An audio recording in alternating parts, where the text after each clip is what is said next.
안녕하세요. 올해 70줄에 들어서 어느덧 겨울해를 바라보고 있는 할머니입니다. 아직 60대라고 말할 수 있었을 때는 저 자신을 할머니라고 칭하는 게 참 씁쓸했는데, 이제는 할머니라고 말하지 않으면 오히려 어색한 나이가 되었네요. 늘 심심할 때마다 듣던 채널에 70평생 살면서 얻은 큰 교훈을 여러분과 함께 나누고자 사연을 보내게 됐습니다. 남편 복은 없지만 자식 복은 넘치는 팔자. 저는 제 자신이 그런 팔자를 타고났다고 생각하고 살았어요.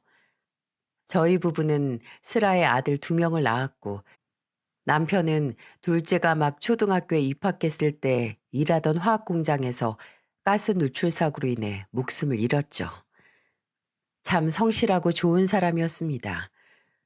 제게는 든든한 남편, 아이들에게는 자랑스러운 아버지였지만, 그걸 누리면서 가족들 틈에서 행복을 느낄 수 있었던 시간이 너무나 짧았죠. 남편을 잃었다는 슬픔을 느낄 새도 없이 전 혼자의 몸으로 아들 두 명을 키워야 했네요. 남편 없이 살아야 할 미래가 불안하긴 했지만 두렵진 않았습니다. 제가 두려워한다면 아비 잃은 우리 아들들은 누굴 바라보고 누구에게 기대면서 살겠어요. 이제는 잘 기억도 안 나는 과거를 가만히 더듬어 보면 참 안 해본 일이 없었네요. 식당 주방 일이나 건물 청소 일은 이골이 날 정도로 오래 했고, 공사 현장에서 인부들 밥 챙겨주면서 돈 받을 때 가장 두둑한 일당 받은 만큼 몸도 참 힘들었죠. 몸 망가지는 거 하나 생각 안 하고 쉬는 날도 없이 일할 수 있는 힘이 생겼던 건 집에서 저를 기다리는 아들들에게 조금이라도 편하고 하고 싶은 걸 누리면서 살 수 있는 환경을 만들어주기 위해서였습니다. 내 자식들은 배운 게 길지 않아서 몸 아프게 일한 부모처럼 되지 말라고, 위험한 곳에서 일하다 먼저 간 아버지 그림자는 쫓지 말라는 마음에서 여기저기 귀동냥으로 학원 보내고 과외시켜서 공부를 시켰어요. 다행히 첫째도 그렇고 둘째도 그렇고 공부를 할 줄 아는 놈들이었습니다. 첫째는 타고난 머리보다는 열정과 끈기, 또 목적의식이 분명한 아이였어요. 또 장남이라고 저가 뭐든 열심히 해야 동생도 따라올 거라고 생각할 정도로 책임감도 강했었죠. 둘째는 지형보다 리더십이나 열정은 조금 약했을지 모르겠지만 타고난 머리가 참 좋았습니다. 어려서부터 눈치도 빨라서 혼이 날까 싶으면 재빨리 애교를 부리면서 빠져나가곤 해서 제가 크게 화낼 수도 없게 만들곤 했죠. 자식들만 보면 이것들은 대체 언제 다 키우나 까마득하게 느껴졌던 시절이 있었는데, 지나온 시절은 눈 깜빡하고 지나간 시간처럼 느껴진다고 하잖아요. 언제부턴가 저보다 키도 몸집도 커지고 쫄래쫄래 쫓아오던 애들이 이제 저보다 먼저 훌쩍 가버리는 뒷모습만 보이는 순간이 왔네요. 아들 녀석 둘 다 지들 애미 고생을 물거품으로 만들어버리지 않고 알아주는 명문대에 들어가서 사회에 나가 자랑스럽게 제 몫을 해내는 어른으로 자랐답니다. 첫째는 대기업에 들어갔고, 둘째는 조금 더 공부해서 로스쿨에 들어가 변호사가 되었어요. 남의 집 화장실 치우고 쓰레기 치우면서 키운 애들이 이렇게 성공했을 줄 누가 알았겠어요. 아니, 그런 줄 알았죠. 저는 정말 제가 자식 농사 하나는 기똥차게 성공을 했다고 착각을 하고 있었습니다. 이제 번듯한 사회인으로 만들어놨으니 조급하게 자식 걱정할 필요 없이 앞으로 저들 인생 잘 사는 거 묵묵하게 지켜볼 일만 남았다고 생각을 했어요.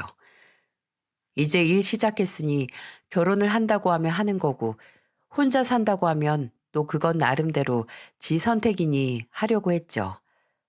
저는 첫째가 먼저 결혼을 한다고 할 줄 알았습니다. 장남이라서가 아니라 오래 사귀던 아가씨가 있었거든요.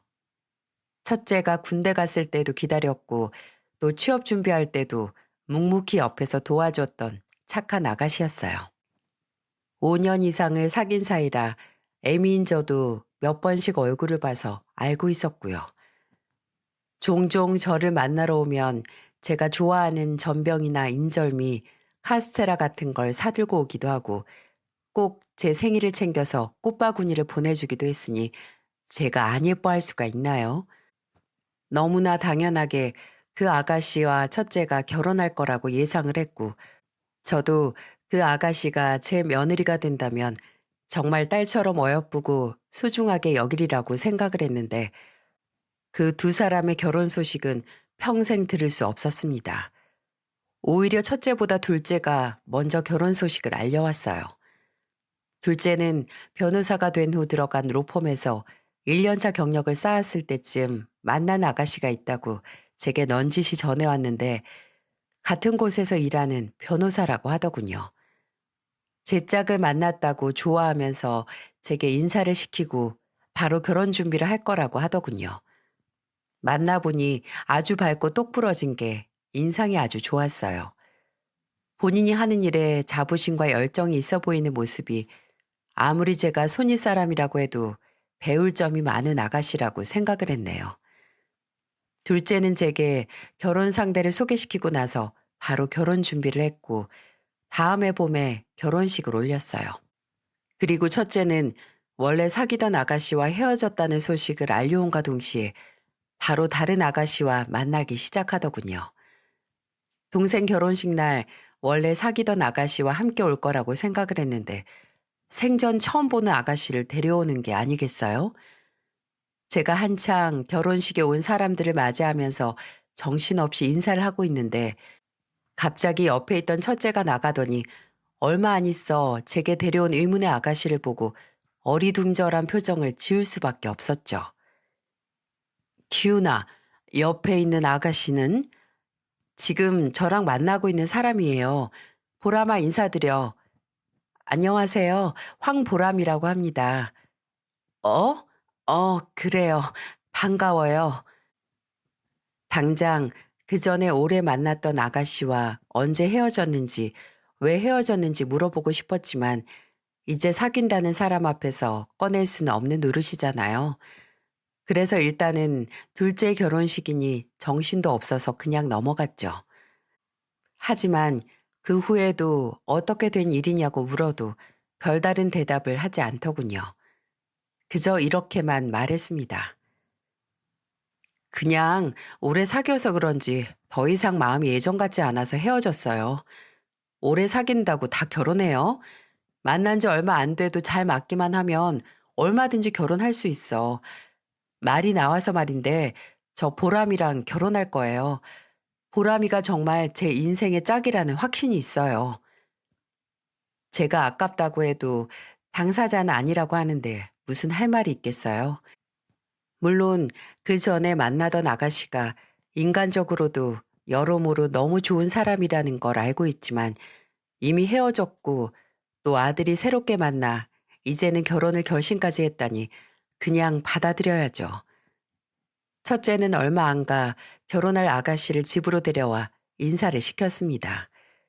얼마나 만났든 그 전에 누구를 만났든 상관없이 이제 가족이 될 사이이니까 기쁘게 환영을 해주려고 했죠. 그런데 뭔가 말할 수 없는 느낌이 들었네요. 어머니는 학원 운영하시다가 은퇴하셨고요. 아버지는 작은 회사 하나 운영하고 계세요. 저는 아버지 회사에서 일하고 있긴 한데 기훈 씨랑 결혼하면 바로 그만두려고요. 어머, 아깝지 않겠어요? 그래도 아버지 회사에서 일 배우는 건데 나중에 이어받을 수도 있잖아요. 그건 제가 할 게 아니라 기훈 씨가 할 일이죠. 안 그래도 결혼식 전부터 아버지 따라 사업한다고 하는데 잘 됐죠. 어? 사돈 어른 사업을? 기훈아, 이게 다 무슨 소리냐? 어머, 나 괜한 소리 했나? 기훈 씨, 어머님한테 아직 말 안 했어? 아, 어머니, 저 지금 회사 그만두고 제 사업을 한번 해보고 싶어서요. 이번에 장인어른 만나서 조언도 많이 구했어요. 몇 년 뒤면 저도 마흔인데 제가 해보고 싶은 거 한번 도전해 봐야죠. 그렇게 어렵게 들어간 남들은 들어가고 싶어서 안달난 대기업을 그만두고 무슨 사업을 하겠다는 건지 이해가 안 갔죠. 하지만 제 인생도 아니고 아들 인생이거늘 아무리 걱정이 되고 불안해도 뭐라 반대 한마디를 하기가 조심스러웠어요. 그건 아들의 결혼도 마찬가지였고요. 아무리 생각을 해도 첫째는 정말 제 짝을 찾아 이렇게 성급하게 결혼을 하는 게 아니라 자재 사업을 하는 사돈의 후광에 현혹돼 이 결혼을 하는 게 아닌가 싶은 무거운 의문을 떨칠 수 없더라고요. 그리고 나중에 둘째가 제게 꺼낸 이야기를 듣고 나서 이 생각이 더욱더 선명해졌죠.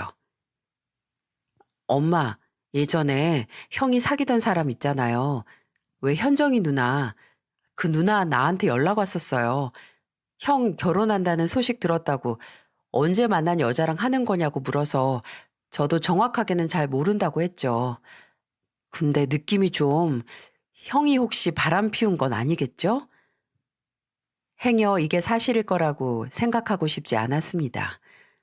내가 키운 자식이 출세에 눈이 멀어 오랜 시간 본인만을 바라보고 헌신한 여자를 버리고 배경 좋은 여자를 선택했다는 사실을 어떻게 믿을 수 있겠어요? 아들이 확실한 야망이 있고 출세에 욕심이 있긴 했지만 설마 그러리라고는 생각도 못했어요. 나중에 첫째를 앉혀놓고 아무리 물어도 명확한 확답은 안 주고 입을 꾹 다물길래 어미로서 인생의 선배로서 이 한마디 했습니다. 기훈이 네가 말을 안 해주니까 진실이 뭔지 내가 알 길은 없다만 만약 네가 출세에 눈이 멀어 현정이 같은 애 버린 거면 평생에 걸쳐 한 번쯤은 후회할 일이 생길 거다. 성공이 다가 아니야. 조건 없이 너 위해주는 사람 하나 얻는 게 더 큰 행복이지. 첫째는 이 말을 들으며 아무 말 없이 가만히 눈만 내리 깔고 있었고요. 이런 제 우려와 달리 첫째는 결혼 후 별탈 없이 잘 지내긴 했습니다. 첫째는 말한 대로 회사를 그만두고 본인이 모았던 돈으로 작은 회사를 차렸어요. 첫째 며느리도 첫인상은 어딘지 가벼워 보이고 안 보이는 선이 느껴지는 듯 했지만 별 문제는 없었습니다. 첫째와 둘째 모두 결혼하고 나가 살기 시작하면서 저는 혼자가 됐죠. 하지만 크게 외롭지 않았네요. 일주일에 한 번씩은 첫째네와 둘째네가 번갈아 가면서 와서 함께 식사를 하기도 했고 휴가철이면 함께 여행을 가곤 했어요. 첫째네는 결혼하자마자 바로 임신을 해서 얼마 안가 두 팔에 손주를 안을 수 있었기에 제 행복은 배가 되는 듯 했습니다. 제가 원하는 노후 생활이었네요. 먹고 살 걱정 없이 그냥 손에 있는 대로 주제에 맞게 생활하면서 가족과 좋은 시간을 보내고 자식들이 다 컸으니 이제 손주가 자라는 모습을 보면서 예전에 느꼈던 기쁨을 다시 맛보는 그런 일상적인 행복 말입니다. 특히나 둘째 며느리가 생긴 후에는 없던 딸이 생긴 것 같기도 했어요. 사실 둘째 며느리는 학생 시절에 어머니께서 돌아가셔서 늘 어머니의 빈자리를 채우지 못해 외로웠다고 해요. 그건 처음 제 집에 와서 인사를 했을 때부터 말을 했었고요. 이제 정말 저를 본인의 부모님처럼 생각할 거라고 하길래 제가 아무리 그래도 시자가 붙은 어머니는 다를 텐데 하고 웃으면서 말했더니 아주 단호한 표정으로 이렇게 말하더라고요. 아니요. 전 정말 어머님하고 잘 지낼 자신이 있어요. 느낌이 그래요. 이렇게 말하곤 바로 배시시 웃는 겁니다. 그리고 그 느낌이 아주 백발백중으로 맞은 격이고요. 둘째가 막 가족이 됐을 때 제가 그렇게 말한 적이 있었어요. 너무 의무적으로 제게 연락을 하거나 찾아올 필요 없다고요. 아무리 바빠도 한 달에 4번 이상은 저를 찾아오거나 만나서 어딜 가자는 둘째 며느리가 며느리로서 너무 무리를 하는 건 아닌가 싶어서 한 말이었네요. 마음은 너무 예쁘지만 일을 하는 애가 얼마나 피곤하겠어요. 근데 제가 그렇게 말한 이후로는 아예 찾아올 이유를 만들어서 오는 게 아니겠어요? 어머님, 저 오늘 대박 케이스 하나 승소했어요. 이건 축하해야 돼요. 정훈 씨는 오늘 야근이라서 저랑 축하 좀 마셔줄 사람이 어머님 뿐이에요. 어머님, 저번에 가져다 주신 오이 소박이랑 파김치 다 먹었어요. 오늘 더 가져가려고 들렀어요. 그 김에 어머님이랑 밥 먹고 가려고요. 저 의뢰인 한 분한테 박물관 관람권 얻었는데 어머님 같이 가실래요? 어머님 둘째 아들은 영 이런 데 관심이 없어서 갈 사람도 없네요. 어머님이 예술의 문외 아닌 아들 대신에 같이 가주세요. 네? 나중에는 정말 애쓰는 게 보여서 안 그래도 일하느라 머리 터질 텐데 뭐 하나씩 생각해 오지 말고 그냥 아무 이유 없이 와도 된다고 말했습니다. 그 후로는 정말 심심하면 찾아왔고요. 참 그 모습이 사랑스럽기도 했고 또 안쓰럽기도 했어요.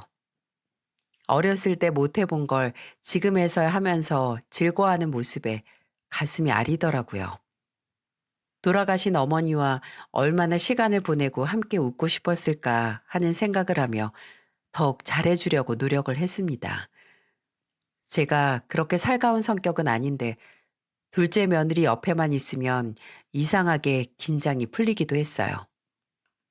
하지만 이런 일상적이고 평화로운 시간은 얼마 가지 않았습니다. 첫째 손주가 막 2살이 되어갈 무렵 제 평화로운 일상이 점점 흔들리는 게 발바닥에서부터 느껴지는 것 같았네요.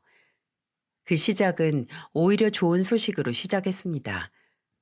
첫째 아들이 홀로 시작한 사업은 예상보다 결과가 부진했는데 그래도 혼자 뭐든 시작하겠다는 모습을 좋게 본 건지 사돈 어른께서 손을 내밀어 준 거예요. 본인이 하는 자재 사업 말고 곁다리로 시작한 다른 사업 대표 자리에 첫째를 앉히겠다는 거였어요. 첫째에게 직접 들은 게 아니라 법률 자문 때문에 먼저 이 소식을 들은 둘째가 제게 전하긴 했지만 기쁘긴 하더군요. 이게 첫째가 바라던 거였고 결국 이뤄내긴 했으니 부모로서 축하를 했죠.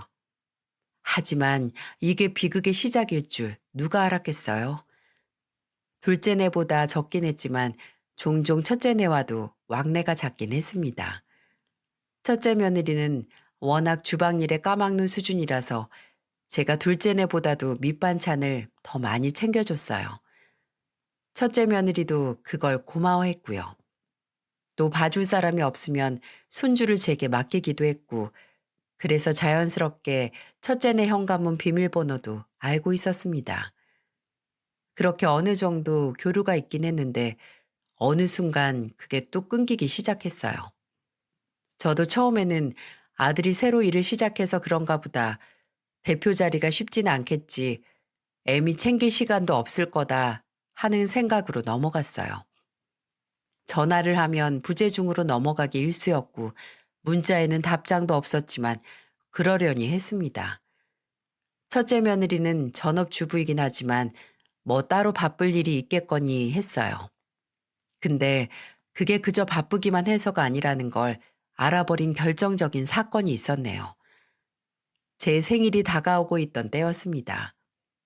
나이가 들면 생일은 그저 올해 내가 몇 살인지 세어보는 쓸쓸한 날일 뿐 크게 축하할 것도 없긴 했지만 둘째네는 날을 잡아서 다 같이 호텔에서 축하할 겸 식사를 하자고 하더군요. 근데 둘째에게 연락을 받은 첫째네는 불참한다는 소식을 보내왔어요.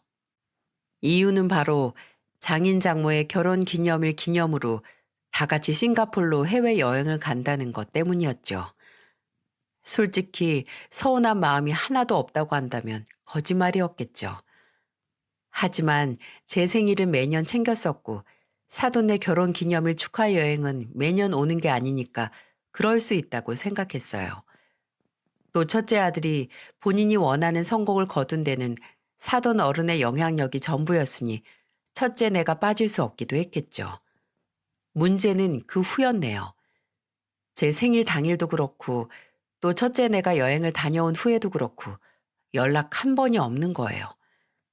그래도 생일 당일에는 축하 메시지 한 번은 남기겠지 했는데 감감무소식이고 여행 갔었으니 정신이 없었나 보다 해서 기다리고 있었는데 그 후에도 아무런 소식이 없는 거예요.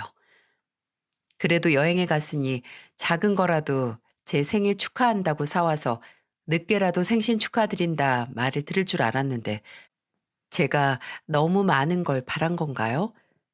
며칠 후에 집에 찾아온 둘째네와 밥을 먹으면서 가볍게 반주를 먹었는데 그때 불현듯 첫째에게 먼저 전화를 해야겠다는 생각이 들더군요. 취하진 않았어요.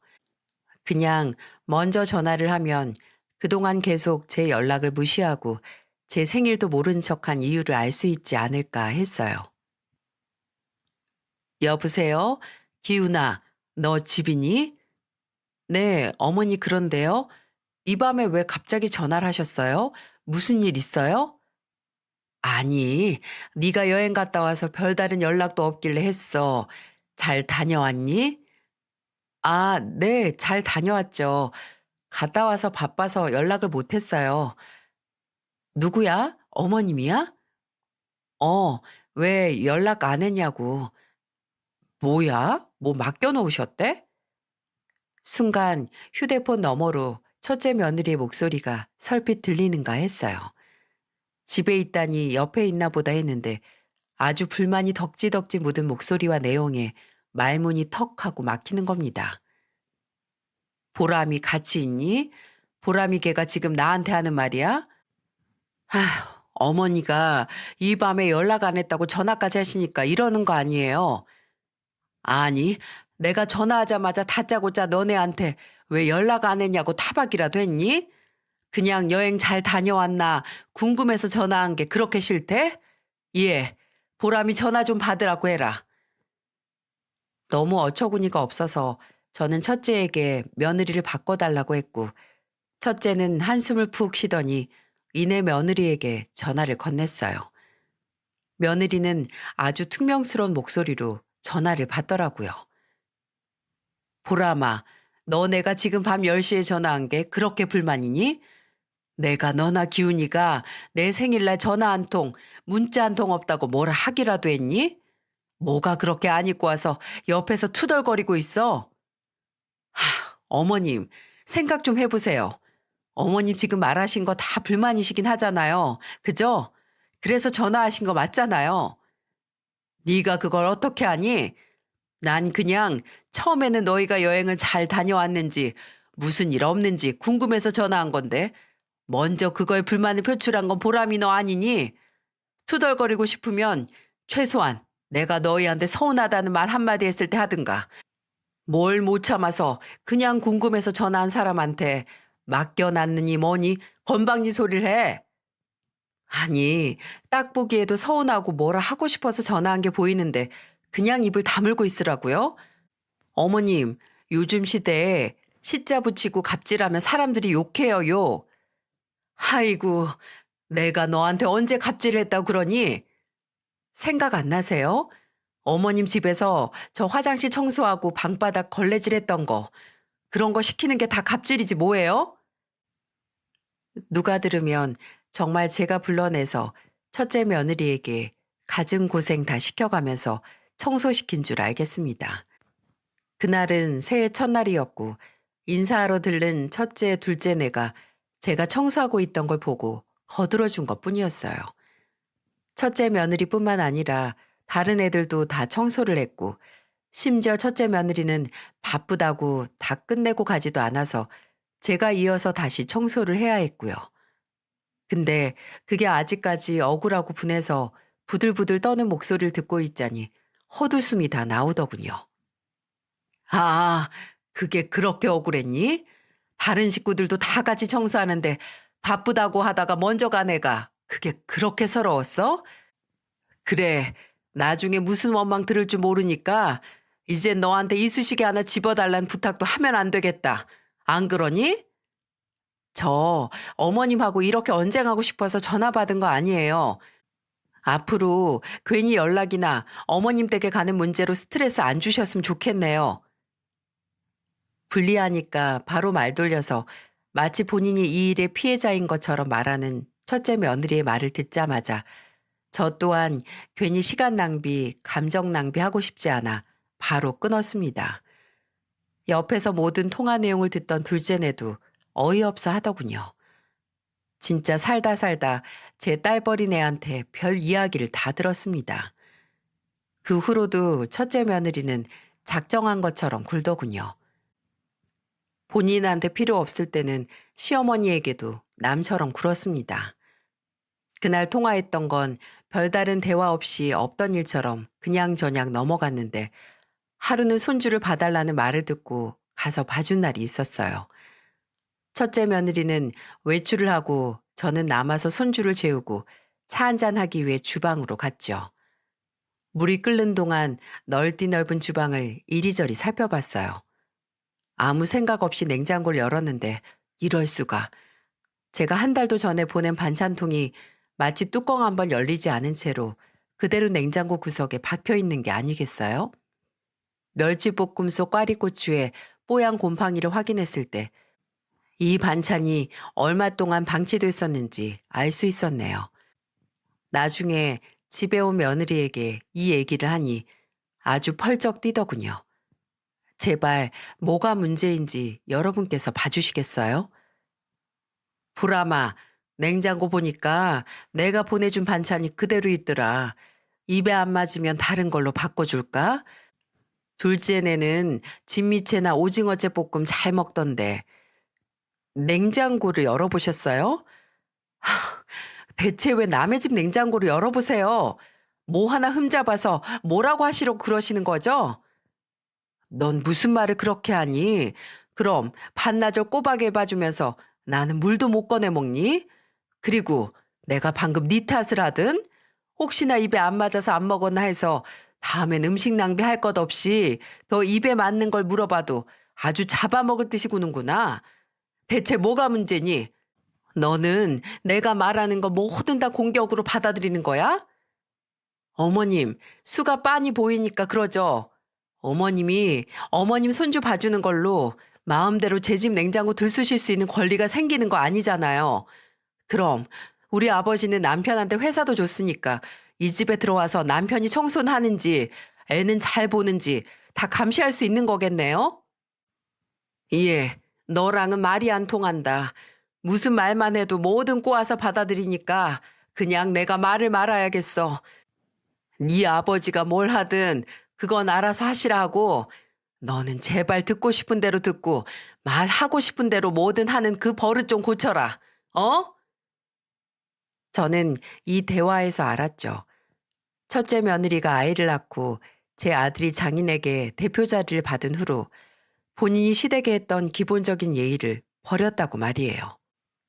그전까지는 그래도 아무 문제 없이 지내는 듯 했는데 그게 다 참고 있었던 거였죠. 나중에는 제가 보내는 반찬도 도로 택배로 붙여 돌려보낸 거 아세요? 정말 통탄스러웠네요. 마치 아들을 대표직 자리에 팔아버린 기분도 들고 아들이 얼씨구 좋구나 그 덫으로 들어간 기분도 들었어요. 하지만 첫째 아들도 별다를 건 없었습니다. 제가 며느리와 있었던 일을 말하려고 하면 단호하게 제 입을 막아버렸어요. 긁어부스럼 만들지 말라 이런 말과 함께요. 그 사람 성격 아시면서 왜 굳이 부딪힐 일을 만드세요? 그냥 무시하세요, 무시. 어차피 1년에 몇 번 보지도 않는데 뭐가 문제라고. 같이 사는 제가 피곤하지 어머니가 피곤해요? 그나마 저는 그 사람이 필요하고 받는 게 있으니까 잘 참고 있으니까 그냥 알아서 살게 냅두시라고요. 너는 받는 거 있으니까 네 애미가 무슨 말을 듣고 무슨 짓을 당하든 참으라는 말이냐? 그럼 제가 원하는 거 어머니가 주실 능력이라도 있으세요? 저도 다 생각이 있어서 그러는 거예요.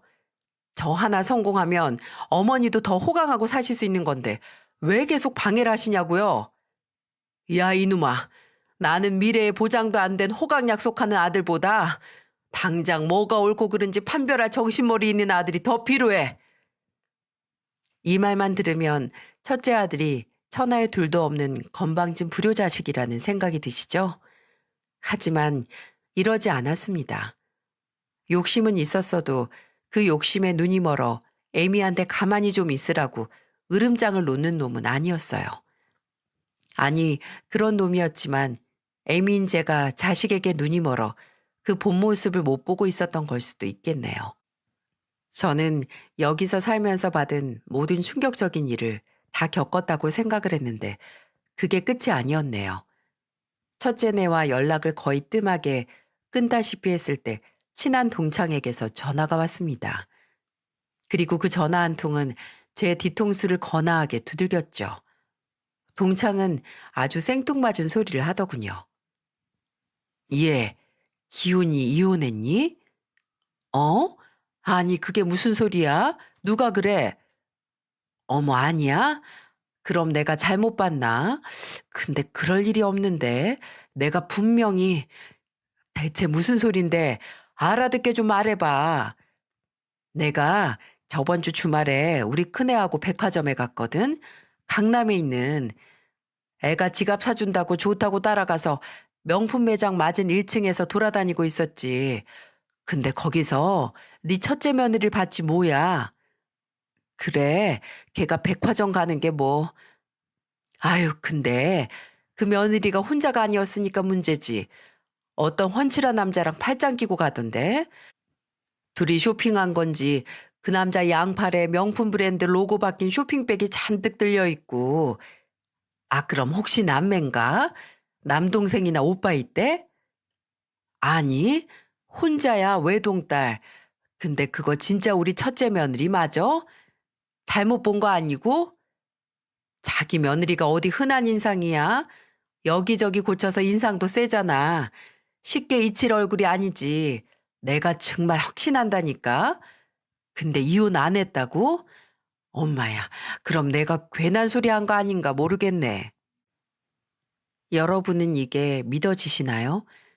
동창과의 전화를 끊은 후에도 설마 아니겠지, 사촌은 아닐까 하는 생각을 계속했지만 동시에 뒷골이 뻐근해지면서 모든 것에 초월한 기분도 들더라고요.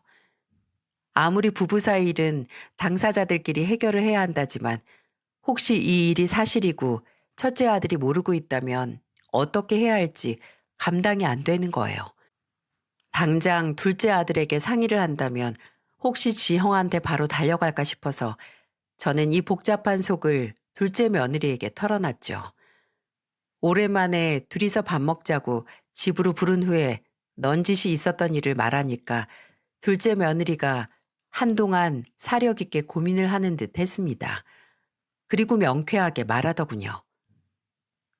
어머님, 이 일은 일단 확실하게 정말 형님이 바람을 피우는지 아닌지 알아보는 게 우선이에요. 아무리 남녀 관계는 건드리지 말라고 하지만 가족 일인데 어떻게 강 건너 불구경을 해요. 근데 바람인지 아닌지 알아도 기훈이 걔가 헤어진다고 할까? 걔 지 장인어른 등에 업고 사장된 지 얼마 되지도 않았는데 듣고 나서 어떻게 할지는 아주버님이 결정하는 거고 일단 어머니께서는 이미 이렇게 알게 된 거 가만히 있을 수 있으세요? 아니 못 있지. 네 말이 맞다.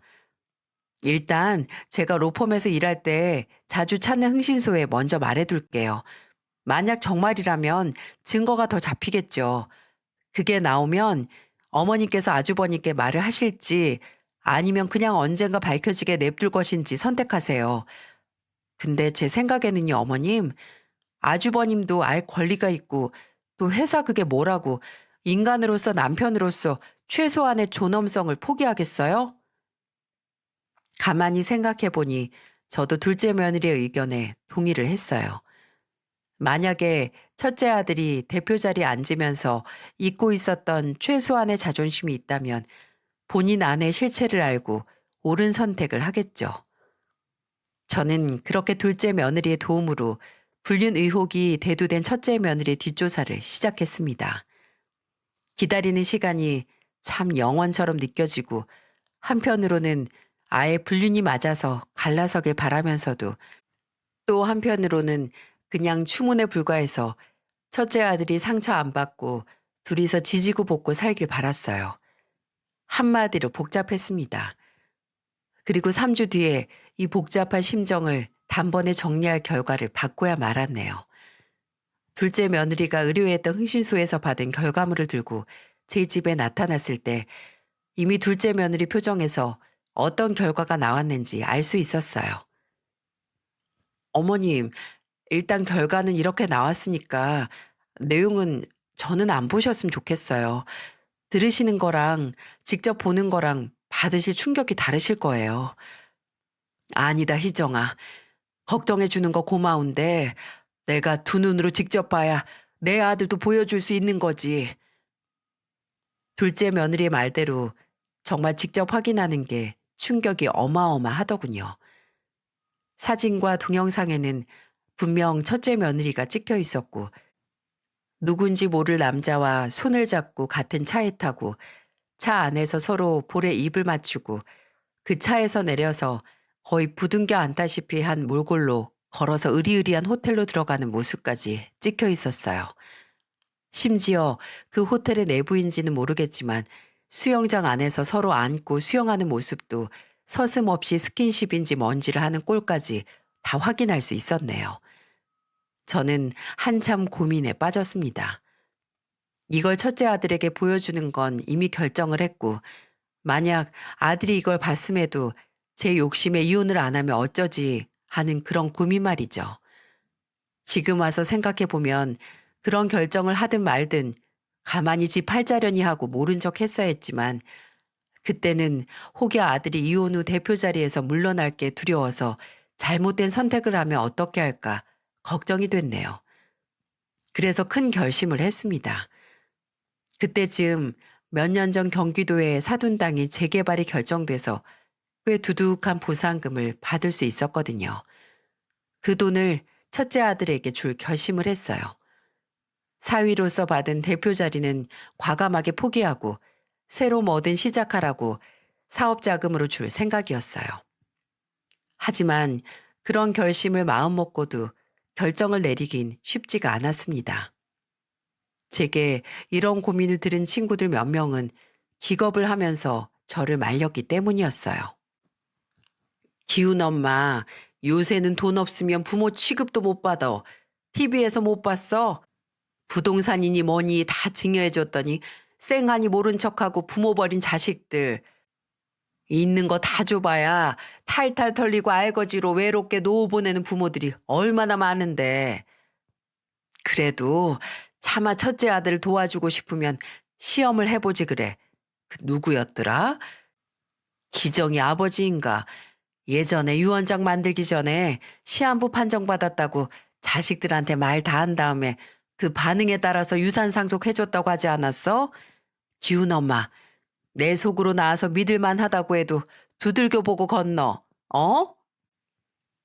맞는 말이긴 했습니다. 제가 도움을 준다고 해도 그 고마움을 알아주기는커녕 콧방귀를 낄 수 있고 받고 나서 말이 달라질 수 있으니 저도 보험이 필요하긴 했어요. 예전 같았으면 무슨 소리냐고 그럴 일 없다 했겠지만 결혼 후에 너무나 달라진 첫째 아들의 모습을 확인했기에 설득 당할 수밖에 없었네요. 저도 들은 대로 자식들에게 시험을 해보기로 했습니다. 부모로서 인간으로서 거짓말로 상대의 반응을 끄집어낸다는 게 좀 양심이 찔리긴 했지만 당장 뭐든 가릴 게 없는 제가 못할 게 뭐가 있겠어요. 일단 둘째네에게 먼저 제가 췌장암 중기라는 거짓 고백을 했습니다. 어땠을까요? 아직도 그 생각을 하면 미안해서 어쩔 줄 모르겠어요. 둘째 아들과 며느리는 서럽게 울었습니다. 엄마, 엄마 내가 꼭 엄마 살릴 거예요. 전국의 모든 병원을 다 뒤져서라도 엄마 고칠 의사 꼭 찾아낼게요. 그러니까 제발 나쁜 생각하지 마세요. 저 엄마 절대 포기 안 해요. 아들은 제게 저들 집으로 들어와서 같이 살자고 그래야 간병하기 좋다는 말을 하는데 저는 차마 그 자리에서 다 거짓말이라고 너희를 시험하기 위해서라는 말을 꺼낼 수가 없더라고요. 일단 울고 있는 애들을 진정시키고 넌지시 제가 왜 이런 거짓말을 할 수밖에 없었는지에 대해 천천히 설명을 했죠. 며느리는 안도의 한숨과 함께 긴장이 풀렸는지 그래도 너무하셨다 라고 하며 더 울었고 둘째 아들은 화가 나서 바로 집 밖으로 뛰쳐나가 버리더군요. 그 후로 둘째 아들의 화는 일주일을 더 갔지만 그래도 믿을 만한 자식이 있다는 생각에 염치도 없이 안도하고 말았네요. 하지만 제가 정말 봐야 했던 반응은 둘째가 아닌 첫째였죠. 주말 하루 나를 잡아 연락을 먼저 안 하고 첫째네 집에 찾아갔습니다. 문을 열어준 며느리는 순간 표정을 못 숨기고 말도 없이 찾아온 제게 눈살을 찌푸렸지만 중요하게 할 얘기가 있다는 말에 길을 터주더군요. 집 안으로 들어가니 손주는 방에 있는지 안 보이고 첫째 아들은 거실 소파에 앉아 TV를 보고 있었죠.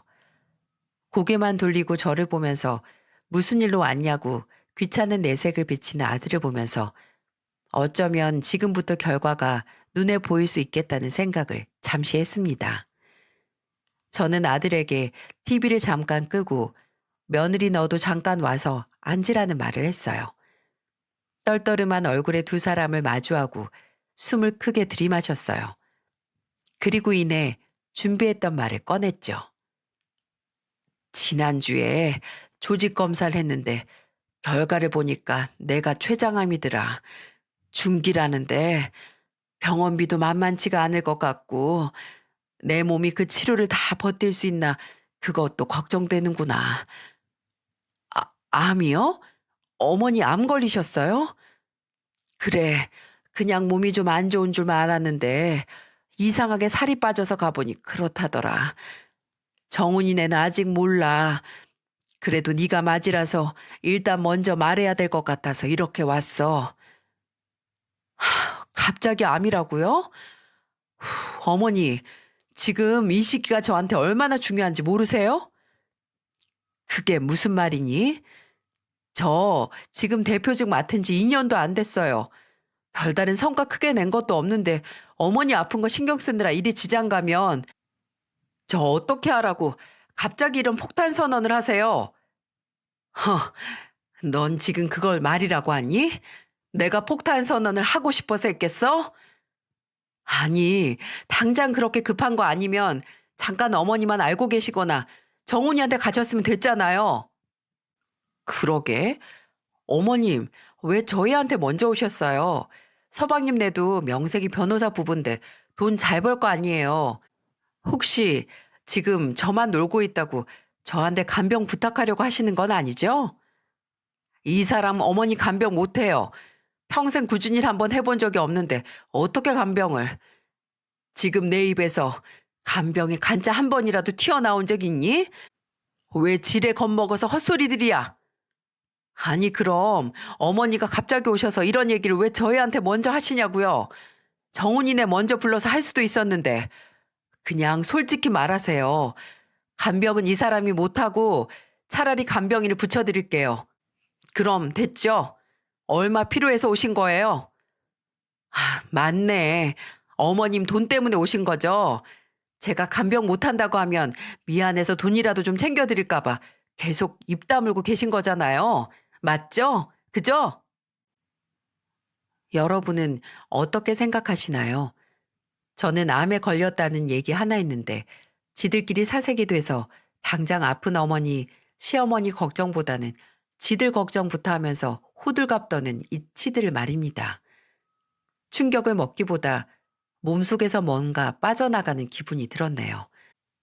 그게 아들에 대한 사랑이나 믿음인지 아니면 차갑게 식은 피인지 분간을 못하겠지만 제가 앞으로 어떻게 행동을 해야 하는지 확실한 답을 내리는데 큰 도움이 된 건 분명합니다. 저는 표정에 미동도 없이 두 사람에게 말했어요. 내가 니들한테 뭘 바라겠니? 당장 아프다는 사람 고려장 할 만한 눈가를 가진 니들한테 뭘 바래? 아무리 돈이 많고 높은 자리에서 한몫 잡으면 뭐하니?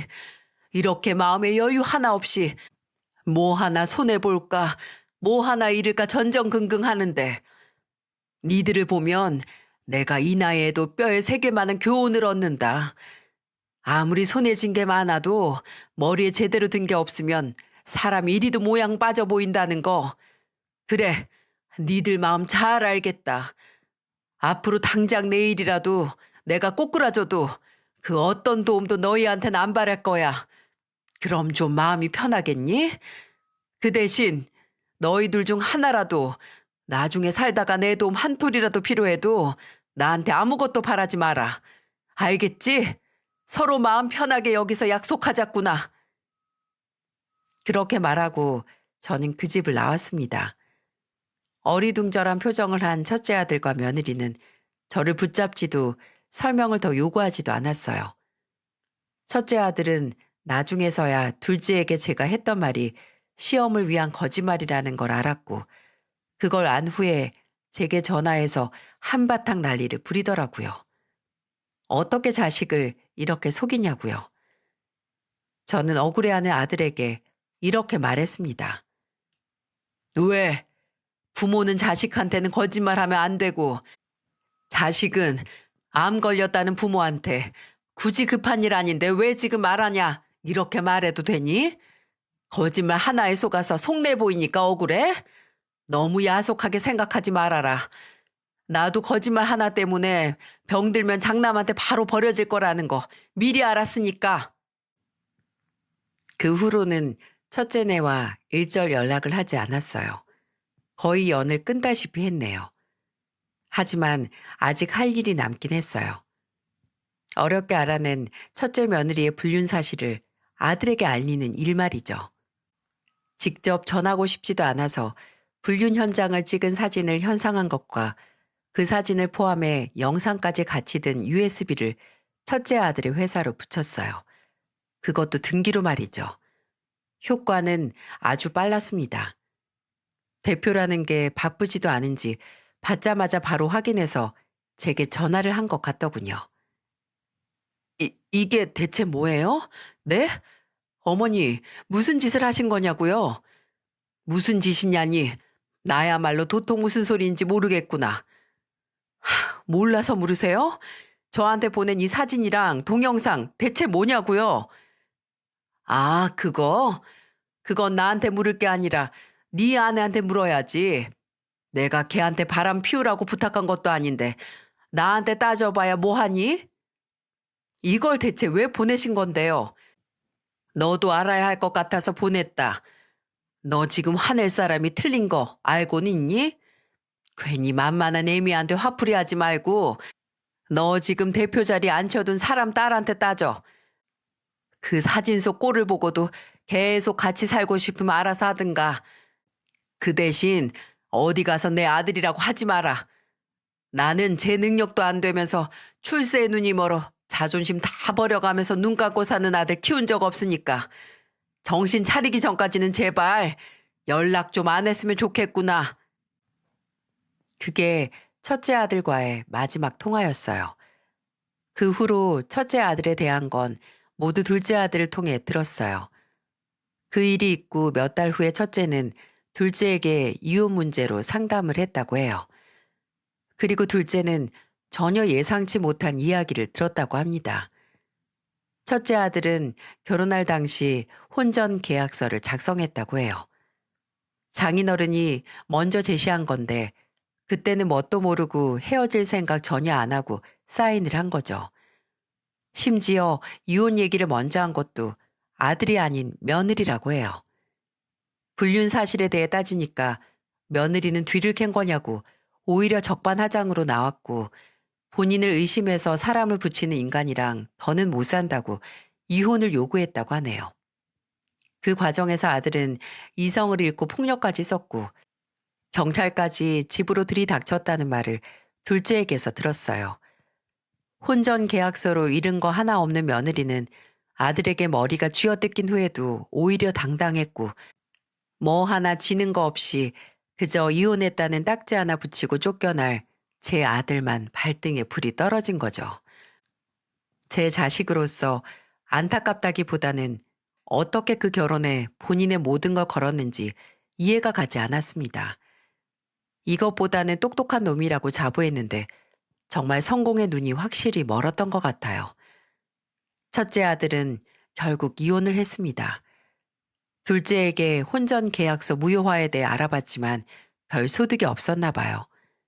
쉽게 올라간 대표직에서도 내려왔고 이혼 후 얼마 전에는 다시 사업을 해보겠다고 둘째에게 돈을 빌려달라고까지 했다고 하는데 둘째는 이미 첫째가 제게 어떻게 했는지 들어서 잘 알기에 단호하게 거절했다고 합니다. 그 후로도 몇 차례 스스로 제기를 해보겠다고 여기저기 손 벌려서 자금을 구하는 것 같은데 어떻게 될지 알 수가 없죠. 웃긴 건 끝까지 제게는 먼저 연락을 안 하더군요. 마지막에 나눴던 대화에 대한 자존심 때문인지 아니면 정말 염치가 없어서 못하는 건지 알 수 없지만 만약 전자의 문제라면 대표직에 오르려고 쉽게 굽혔던 그 자존심이 왜 지 애미 앞에서는 전혀 굽힐 생각도 없는 건지 그저 웃음이 나기만 합니다. 앞으로도 첫째 아들이 스스로 본인의 잘못을 인정하고 제대로 사과를 하지 않는 이상 제가 먼저 아주 조금의 도움을 줄 일은 절대 없을 거예요. 아무리 제 속으로 낳은 자식이라고 해도 먼저 실망감을 안겨준 놈에게 뭐든 다 져줄 필요도 이유도 없는 거니까요. 부모의 사랑은 종종 무조건적이고 헌신적으로만 설명되기에 그 고마움을 모르는 자식들이 많아지는 것 같기도 하네요. 이미 그 고마움을 모른다는 게 판별된 자식에게는 절대로 제 손안에 쥐고 있는 재정적인 부분에 대해 조금의 언질도 하지 않을 것이고 부모로서의 권위를 지키기 위해서라도 놓지 않아야겠습니다. 부디 부모라는 이름으로 헌신을 자처하는 분들에게 그 헌신의 무게를 모른 척하는 자식들에게 낭비하지 않길 바랍니다. 어느 정도 자식에게 거리를 두고 객관적으로 행동을 하는 게 내 자신을 지키는 힘이 되기도 하더군요. 늙음하게 커다란 상처를 받느니 먼저 부모로서의 나 자신을 보호할 방법을 꼭 마련해 두시길 바랍니다. 이렇게 늙은이가 구구절절 제 이야기를 많은 사람이 듣는 곳에서 할 수 있는 자리가 얼마나 될까요? 이 자리를 빌려 답답한 저를 위한 확성기가 되어준 채널에게 감사의 마음을 표합니다. 또 들어주신 분들께도 감사드립니다. 모두 실망 없이 행복한 일상을 살아가시길 바랍니다.